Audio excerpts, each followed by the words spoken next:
Hello বন্ধুরা, good evening. আজ তোমাদের সাথে শেয়ার করব আমি কি করে মটরশুঁটির কচুরির বদলে মটরশুঁটির পিঠে বানিয়েছিলাম। প্রথমেই মটরশুঁটি থেকে মটরগুলো ছাড়িয়ে নিয়েছি, তারপর আমি একটু সিদ্ধ করে নিয়েছি। আর একদম পুরো সেদ্ধ করব না, হাফ সেদ্ধ করব, কারণ এইটা পুরটা আবার কড়াইতে নেড়ে ভালো করে রেডি করতে হবে। তারপর ওই হাফ সেদ্ধ মটরশুঁটিগুলো কাঁচা লঙ্কা দিয়ে আমি গ্রাইন্ডারে পেস্ট করে নিয়েছি। একদম ফাইন পেস্ট করব, দানাদার। ব্যাস বলতে পারো অনেকটাই কাজ আমার রেডি, প্রায় হাফ কাজ হয়েই গেছে। এরপর আমি গ্যাসের ফ্লেমটা জ্বালিয়ে দিলাম, তারপর একটা কড়াই বসিয়ে দিয়েছি। কড়াই গরম হয়ে গেলেই আমি দিয়ে দেবো তেল। আর ততক্ষণে আমি একটু কালো জিরে নিয়ে নিয়েছি। কালো জিরেটা আমি এই হামানদিস্তাটায় একটু জাস্ট ভেঙে ভেঙে নেব, একদম দানাটা রাখবো না, একটু জাস্ট ভালো করে একটু ভেঙে ভেঙে নেব। হামানদিস্তাটা বিশেষ একটা ইউজ হতো না, তাই মরচে পড়ে গেছে। তো আমি ভেবেছি যে কালার নিয়ে এসে ওটাকে সুন্দর করে সাজাবো। দেখা যাক কবে করে উঠতে পারি।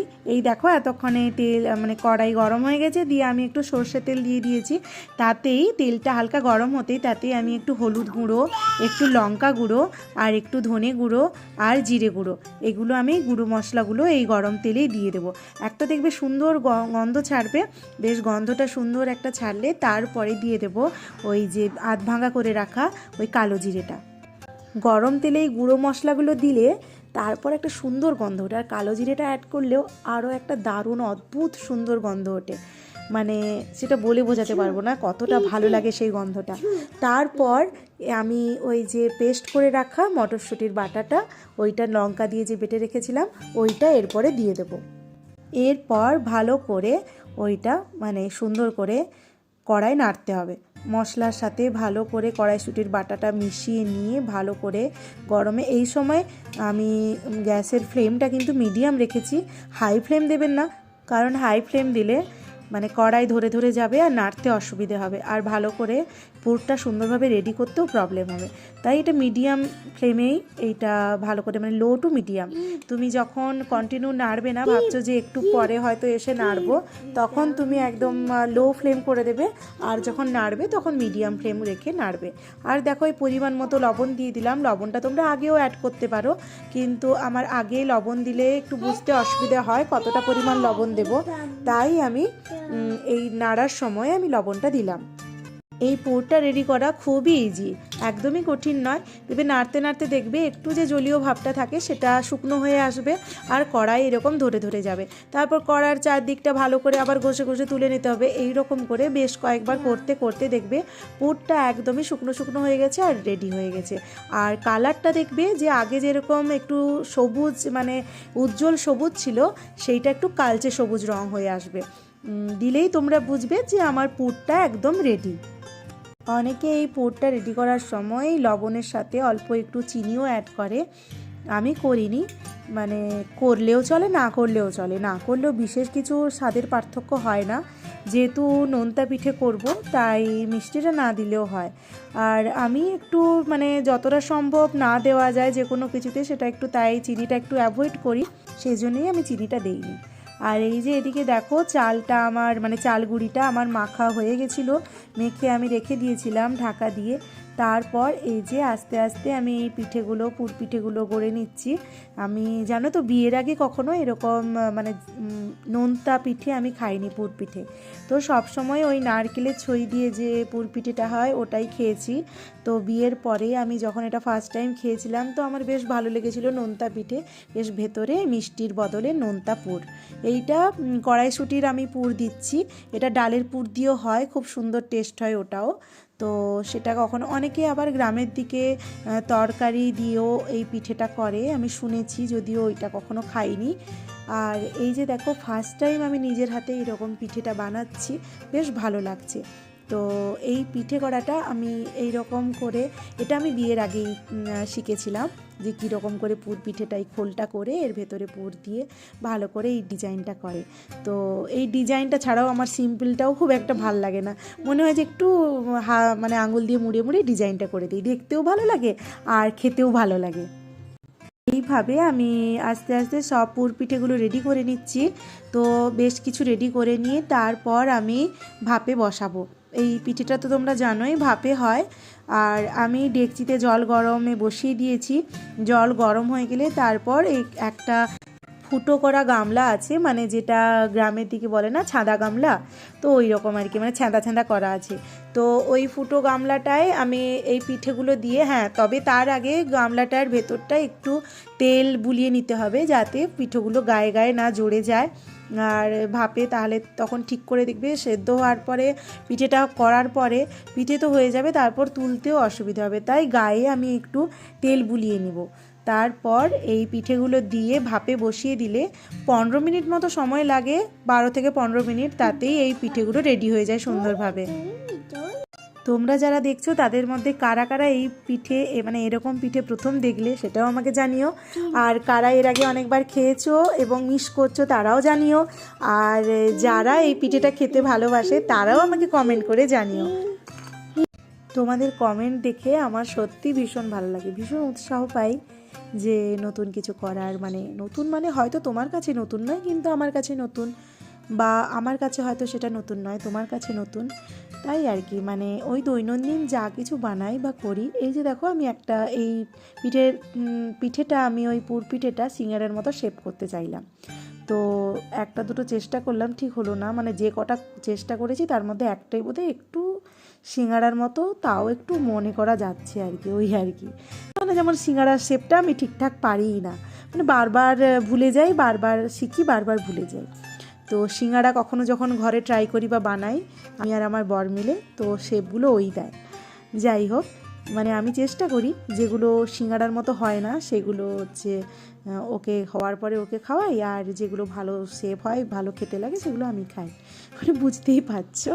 যাই হোক, একটা ঢাকা দিয়ে দিতে হবে অবশ্যই, ঢাকাটা যেন এয়ারটাইট থাকে, তাই আমি এয়ারটাইট ঢাকা দেওয়ার জন্য আমি ওই যে লিডটার ওপরে ফুটোটায় আমি একটা লবঙ্গ গুঁজে দিয়েছিলাম। এটা তোমরা সবাই জানো এয়ারটাইট কী করে করতে হয়। যাই হোক, দেখো পিঠেগুলো কি সুন্দর হয়ে গেছে, খুব গরম, হাতে আমার ছাকা লাগছিল, তাও আগে জানো তো আমি একদম গরম ধরতেই পারতাম না, গরম জিনিস খেতে আমি মানে বিশেষ পারি না, মানে ভালো লাগে না, কেন গরমটা আমার জিভে ছাকা লেগে যায়, আর তাই খাবারের যে আসল স্বাদটা বা আসল মজাটা আমি উপভোগ করতে পারি না, তাই আর কি, ওই জন্য। আর আগে তো গরম ধরতেই পারতাম না, এখন তাও অভ্যেস হয়ে গেছে, গরমটা মোটামুটি ধরতে পারি। আর এই যে দেখো খেজুর গুড়, এই গুড়টা কিন্তু আমার শ্বশুরবাড়ির থেকে এসেছে, না কুরিয়ারে নয়, আমার বরের এক বন্ধু এখানেই চাকরি পেয়েছে, তো ওর থ্রুতেই এসেছে গুড়টা। আর এই সেই গুড় একদম মানে গ্রামের খাঁটি খেজুর গুড়, তো সেই গুড় দিয়ে এই যে দেখো পিঠেটা, এই প্লেটটা কিন্তু আমার স্যারের জন্য আমি রেডি করছি। আমার ওই যে মহারাজা স্যার বসে আছেন চেয়ারে অপেক্ষায় কখন মাম্মা আসবে পিঠের থালি নিয়ে, তো উনি বসে আছেন, আমি ওনার জন্য যাচ্ছি পিঠে নিয়ে। দেখুন মহারাজা বসে আছেন পিঠের অপেক্ষায়, তো ওনার জন্য আমি এসেছি পিঠের থালি নিয়ে, দেখি এবারে ওর রিয়াকশান, খাই কেমন, একটু গরম আছে, এই যে দেখো হাতে ছ্যাঁকা লেগেছে, তো আমি হালকা ওকে একটু গরম দিই, একদম এই অনুভূতিগুলো তো একটু দরকারই, গরম ঠান্ডা, তো এই আর কি। যেরকম ওকে কোনো খাবার দিলে ও প্রথমেই মুখে পুঁততে যেত, তো এক দুবার ছ্যাঁকা খেত, তারপরে এখন বুঝে গেছে, এখন হাত দিয়ে দেখে নেয় চেক করে গরম আছে কি না, বা বেশি গরম থাকলে ফুঁ দিয়ে একটু ঠান্ডা করে তারপরে একটু একটু করে মুখে দেয়, তো ওইভাবেই আর কি, মানে গরম দিয়েছিলাম বলেই আজ ওটা ও নিজে থেকেই শিখে গেছে। যাই হোক, তো পিঠে খাক আর আমি এদিকে আমার বরের পিঠের থালিটা সাজাই। এই পিঠেটা গরম গরম আমি একটা খেয়ে দেখলাম, ভালোই লাগলো, তবে ভাস্কর এই পিঠেটা ভাজা পিঠে খেতে পছন্দ করে, তাই আমি পিঠেগুলো ভেজে নেব। আর সবগুলো দেখো পিঠে আমার হয়ে গেছে, থালায় একটা সাজিয়ে নিয়েছি। এরপর আমি এই পিঠেগুলো আমি তেলে অল্প তেল দিয়ে 5 ফোড়ন দিয়ে আর ভাজা মশলা দিয়ে সুন্দর করে ভেজে নেব। ভাজা পিঠেও তোমরা কে কে খেয়েছো বা খেতে ভালোবাসো আমাকে জানিও, বা কে কখনো খাওনি তারাও জানিও। আমি যেমন বিয়ের আগে কখনো এই পিঠেটা মানে এইরকম ভাজা পিঠে কখনো খাইনি, তো বিয়ের পরে যখন ফার্স্ট খেয়েছিলাম তখন আমার ভীষণ ভালো লেগেছিল, আর তাই এখনও আমি খাই। আর ভাজা পিঠের মধ্যে যেমন আমি এই নোনতা পিঠেটা ভাজার থেকেও আমার বেশি ভালো লাগে, ভেতরে ওই নারকেলের পুর দেওয়া যেই মিষ্টি পিঠেটা হয় সেইটা ভাজা পিঠে, মানে ভাজা ভাজা নোনতা নোনতা, আর ভেতরটা কামড়াবো যখন একটু মিষ্টি মিষ্টি লাগবে, তো সেইটা আমার বেশি ভালো লাগে। তো তো যাই হোক, চলো পিঠেগুলো আমি ভেজে নিই। অল্প সর্ষের তেল দিয়ে তাতে আমি একটু শুকনো লঙ্কার 5 ফোড়ন দিলাম। তারপর এই পিঠেগুলো হালকা হালকা করে ভালো করে নেড়ে নেব, যাতে সাবধানে নাড়তে হবে, যাতে ভাজতে গিয়ে মানে নাড়তে গিয়ে যাতে পিঠেগুলো না ভেঙে যায়। ভেঙে গেলে তো আর তাহলে মজাই থাকলো না পিঠে খাওয়ার। আর এই যে দেখো, ভালো করে হালকা হালকা নাড়া হয়ে গেলে যখন একটু ছাঁকা ছাঁকা লেগে যাবে কড়ায়, আর কড়াটা ভালো করে কিন্তু গরম রাখতে হবে, মানে প্রথমে ভালো করে গরম করতে হবে, আর না হলে পিঠেগুলো সব দেখবে গায়ে গায়ে জড়ে যাবে আর ভাজতে পারবে না ঠিকঠাক করে। তারপর ভালো করে একটু নাড়াচাড়া করে নিয়ে তারপর এই যে ভাজা মশলা আমি দিয়ে দিয়েছি পরিমাণ মতো, ভাজা মশলাটা তারপর সব পিঠেগুলোর সাথে আবার নাড়িয়ে চাড়িয়ে ভালো করে একটু সুন্দর করে মিশিয়ে নিতে হবে, তাহলেই আমার রেডি হয়ে যাবে ভাজা পিঠে। ভাজা পিঠে সব প্লেটে সাজিয়ে নিয়ে চলে এসেছি। দেখো ভেঙে আমি একটা দেখিয়ে দিচ্ছি ভিতরের পুরটা কত সুন্দর হয়েছে। আর এই যে একদম ঝোলা খেজুর গুড় দিয়ে এইটা খেতে একদম দারুণ টেস্ট লাগবে। মানে এখন তো আমি ওটা আমাদের খাওয়া হয়ে গেছে অলরেডি, ভিডিওটা তোমাদের সাথে শেয়ার করেছি, কিন্তু এখনও দেখে আমার জিভে জল আসছে। যাই হোক, তোমরা এটা ট্রাই করো, যারা কখনো বাড়িতে ট্রাই করোনি, খুবই ভালো লাগবে তোমাদের। আর আমাকে কমেন্ট করে জানাতে একদমই ভুলো না, কিন্তু চাইলে ইনবক্সও করতে পারো, যাদের কাছে আমার কন্ট্যাক্ট নম্বর আছে। তোমরা যারা নতুন দেখছো আমার ভিডিও, যদি ভালো লাগে তাহলে একটা লাইক দিও, কেমন লাগলো কমেন্টে জানিও, আর তোমাদের পরিচিত মানুষদের কাছে শেয়ার করে দিও। এরপর কখনো একদিন সরু চাকুলি পিঠে আর মুগ পুলিটাও তোমাদের সাথে শেয়ার করব। মানে হ্যাঁ, ওটা এখনও বানানো হয়ে ওঠেনি, তো ওটাও ইচ্ছে আছে যে নিজের হাতে ট্রাই করার প্রথমবার। তো ওইটা যখন করব নিশ্চয়ই তোমাদের সাথে শেয়ার করব। আমার বেশ ভালো লাগছে নিজের হাতে এখন সব পিঠে পুলি সব কিছু রান্না করতে, নিজেদের খেতে, আর ভাস্করকে খাওয়াতে। আর আমার ছেলেটাও খুব এনজয় করছে, দেখছি ও পিঠে খেতে বেশি ভালোবাসছে বেশ। তো আজকের মতো এখানেই টাটা, সবাই তোমরা খুব ভালো থেকো, দেখা হবে আবার কোনো একটা সুন্দর কোনো ভিডিওর সাথে।